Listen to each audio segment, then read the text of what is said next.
Hello and guys, welcome to my YouTube channel wrestle world. So guys, आज के इस video में हम लोग बात करने वाले हैं रेसलमेनिया 37 नाइट 1 के बारे में। तो वीडियो को बिल्कुल एंड तक देखिए। तो सबसे पहला मैच हमें देखने को मिला Drew McIntyre versus Bobby Lashley के बीच में। ये काफी डोमिनेटिंग मैच था।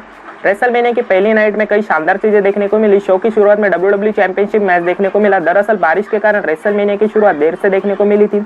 इसके बावजूद WWE ने अपने फैंस की शुरुआत में जबरदस्त मैच दे दिया। बॉबी लैशली और ड्रू मैकिंटायर के बीच WWE चैंपियनशिप के लिए मैच देखने को मिला। ये मुकाबला काफी अच्छा रहा था और दोनों ही सुपरस्टार ने फैंस की उम्मीदों पर बेहतर मैच दिया। कई शानदार मूव्स और फिनिशर देखने को मिले। कई मौकों पर लगा कि ड्रू मैकिंटायर एक बार फिर WWE चैंपियन बन जाएंगे। इसके बावजूद अंत में जाकर बॉबी लैशली के हर्ट लॉक पर ड्रू मैकिंटायर फेड आउट हो गए। इसके चलते लैशली ने अपने चैंपियनशिप को सफलतापूर्वक रिटेन कर लिया। नेक्स्ट मैच हमें देखने को मिलता है women's tag team turmoil match, जो कि 5 टीम फाइट करने वाली थी। उसमें थे Lana and Naomi, Dana Brooke and Mandy Rose, Riott Squad, Tamina and Natalya और कार्मेला एंड बिली के। और आखिर में तमीना एंड नटालिया ने आकर सभी टीम को धाराशायी कर दिया और इस मैच में विक्ट्री अर्न कर ली। तो नेक्स्ट मैच की बात कर लेते हैं, जो कि था सेथ रॉलिंस वर्सेस सीजारो के बीच। रेसलमेनिया में ये सीजारो का पहला सिंगल मैच है, लेकिन उनके सामने सेथ रॉलिंस है। सीजारो ने शुरुआत में ही रॉलिंस के ऊपर अपना अपर कट देना शुरू कर दिया था रॉलिंस ने, लेकिन सीजारो को ज्यादा देर तक हावी होने नहीं दिया और बहुत जल्दी मैच में पलटवार कर दिया। अब दोनों सुपरस्टार एक दूसरे पर अपने अपने मूव्स इस्तेमाल कर रहे। रॉलिंस ने जबरदस्त सुप्लेक्स दिया, जिसके बावजूद सीजारो मैच में बने हुए थे। सीजारो ने वापसी कर ली और वो रॉलिंस को अपर कट दे रहे थे। अब उन्होंने क्लोथ लाइन दे दिया, लेकिन रॉलिंस ने किकआउट करने में कामयाब हुए। जिस 2 बार रॉलिंस को स्विंग देने के बाद प्रयास किया, लेकिन रॉलिंस खुद को बचाने में कामयाब हुए। हालांकि सीजारो ने रॉलिंस को स्विंग दे दिया और अब उन्होंने शार्प शूटर रॉलिंस को दे दिया। हालांकि रॉलिंस ने रॉप्स के सहारे खुद को बचाया, जिसके अपर कट को मिस कर गए। रॉलिंस ने कंट्रोल हासिल किया, लेकिन रॉलिंस टॉप रोप पर है। उन्होंने जबरदस्त मुंह लगा दिया। हालांकि सीजारो ने चौंकाते हुए किकआउट कर दिया। रॉलिंस ने एकदम से पैडिग्री दे दिया, लेकिन सीजारो इससे भी किकआउट कर गए। रॉलिंस कर्व स्टॉम्प देने गए, लेकिन सीजारो ने पलटवार करते हुए यह स्विंग 23 बार गया, जिससे अपना फिनिशर रॉलिंस को लगाया और पिन करते हुए इस मैच को जीत लिया। सीजारो ने जीतने के बाद काफी ज्यादा भावुक और खुश नजर आ रहे थे।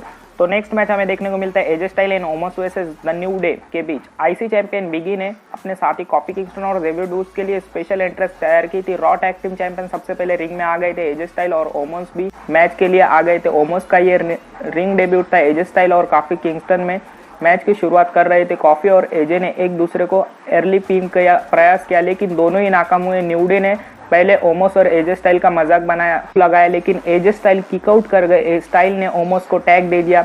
वो रिंग में आ गए थे। वुड्स रिंग में लीगल है और वो किक लगाने की प्रयास कर रहे थे, लेकिन पूरी तरह से कॉफी ने स्टाइल को ड्रॉप किक लगाया। काफी और लगातार एक दूसरे को टैग टिप दे रहे थे और पूरी तरह से स्टाइल पर हावी पड़ रहे थे। ओमोस को टैग का इंतजार था, लेकिन न्यू डे ने ऐसा बिल्कुल भी नहीं होने दिया। स्टाइल काफी करीब आ गए थे।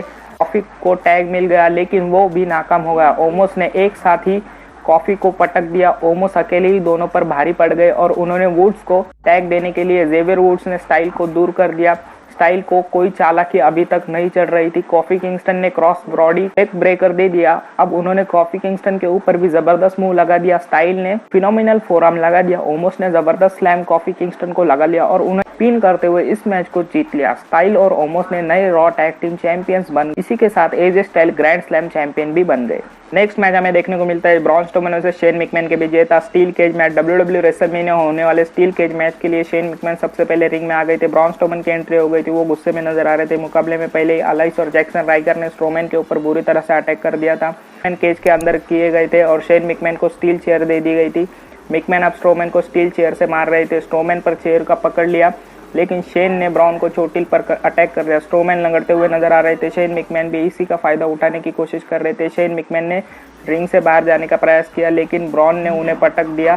स्ट्रोमैन अब केज के ऊपर लगातार शेन मैकमैन को धक्का दे रहे थे। शेन मैकमैन की हालत काफी ज़्यादा खराब नजर आ रही थी, लेकिन ऐसा लगा कि उन्होंने वापसी कर ली है और स्ट्रोमैन के सिर पर अपना शिकार बना रहे थे। शेन के टॉप रोप से कोस्ट टू कोस्ट मुंह लगा रहे थे, लेकिन ब्रॉन स्ट्रोमैन ने किकआउट कर दिया। शेन मैकमैन ने स्टील केज के ऊपर और नीचे उतरने की कोशिश कर रहे थे, लेकिन स्ट्रोमैन ने शेन के हाथ को पकड़ते हुए केज से गिरा दिया। शेन को रिंग में ले आए। शेन और स्ट्रोमैन दोनों ही केज के ऊपर थे। स्ट्रोमैन और शेन के केज ऊपर से रिंग में अंदर फेंक दिया। शेन की हालत काफ़ी ज़्यादा ख़राब हो गई थी और वो बेसुध नजर आ रहे थे। स्ट्रोमैन ने शेन मिकमैन को रनिंग पावर स्लैम दे दिया, पिन करते हुए जबरदस्त तरीके से इस मैच को जीत लिया। तो नेक्स्ट मैच की हम बात कर ले, जो कि था बैड बनी and डेमिन priest versus Mizo and Morrison के बीच। ये काफी डोमिनेटिंग मैच था। इस मैच में बैड बनी ने काफी अच्छे मूव दिखाए मिज एंड मॉरिसन पर, लेकिन डेमिन प्रिस्ट ने भी यहाँ डोमिनेट किया और हरा दिया मिज एंड मॉरिसन को, और इस तरह डेमिन प्रिस्ट और बैड बनी ने विक्ट्री अर्न कर ली। रेसलमेनिया के मेन इवेंट में स्मैकडाउन वुमेन्स चैंपियनशिप के लिए साशा बैंक और बियांका ब्लेयर के बीच में मुकाबला शुरू हो गया था। दोनों सुपरस्टार काफी ज्यादा भावुक नजर आ रहे थे और फैंस भी उनका हौसला बढ़ा रहे थे। बैंक्स भी अपना कंट्रोल बना चुकी थी और उन्होंने रिंग में बाहर बियांका ब्लेयर को सुसाइड ड्राइव लगा दी थी, लेकिन ब्लेयर एंड बैंक्स को पकड़ लिया। उन्होंने रिंग के अंदर पटक दिया। बैंक्स ने गुस्से में आकर ड्रॉप किक लगा लिए, लेकिन ब्लेयर ने किक आउट कर दिया। ब्लेयर ने अब बैंक्स को पटक दिया, लेकिन बैंक्स ने ब्लेयर के बाल पकड़ते हुए उन्हें मारना शुरू कर दिया। बैंक्स ने अपना गुस्सा ब्लेयर पर निकाल रही थी। बैंक्स ने फिर से ब्लेयर का बालों को फायदा उठाना चाहा, लेकिन ब्लेयर ने रिवर्सल लगा दिया। ब्लेयर ने बैंक्स को वर्टिकल सुप्लेक्स दे दिया। ब्लेयर अब बैंक्स को कोई मौका नहीं दे रही थी। उन्होंने जबरदस्त मुंह लगा दिया। ब्लेयर ने टॉप रोप से जबरदस्त मुंह लगा दिया, लेकिन बैंक्स ने खुद को बचाया। ब्लेयर ने बैंक्स को पावर बॉम्ब दे दिया, लेकिन बैंक्स ने एक बार फिर किक आउट कर दिया। बैंक्स और अब कंट्रोल हासिल करने का प्रयास कर रही थी और उन्होंने डीडीटी दे दिया। बियांका ब्लेयर ने किक आउट कर दिया। साशा बैंक ने बियांका ब्लेयर को स्प्लैश लगा दिया, लेकिन फिर से ब्लेयर ने किक आउट किया। साशा बैंक ने अब ब्लेयर को बैंक स्टेटमेंट दे दिया, लेकिन ब्लेयर ने आखिरकार खुद को बचाया। बैंक्स काफी फ्रस्ट्रेट नजर आ रही थी। ब्लेयर ने पलटवार कर दिया और टॉप रोप से जबरदस्त मुंह लगा दिया। हालांकि साशा बैंक्स ने किक आउट कर दिया और ब्लेयर को इस बात का यकीन नहीं हो रहा था। ब्लेयर ने अपने बालों से बैंक्स पर जबरदस्त तरीके से अटैक कर दिया था। बियांका ब्लेयर ने साशा बैंक्स को अपना फिनिशर मूव लगाते हुए पिन किया और अपने करियर में पहली बार चैंपियनशिप को जीत लिया। ब्लेयर और फैंस काफी ज्यादा भावुक नजर आ रही थी। उन्होंने इतिहास रचते हुए अपने करियर का सबसे बड़ा पल हासिल किया और इस तरह रेसलमेनिया का मेन इवेंट खत्म होता है। और आपको ये रेसलमेनिया नाइट 1 का शो कैसा लगा, आप मुझे नीचे कमेंट में बता सकते हो। और जो हमारे आज की वीडियो थी वही तक की थी। वीडियो अच्छी लगे तो वीडियो को लाइक कर देना, चैनल पर नए होते हो चैनल को सब्सक्राइब कर देना। मैं मिलूंगा किसी एक और ऐसा इंटरेस्टिंग वीडियो के साथ, तब तक के लिए बाय।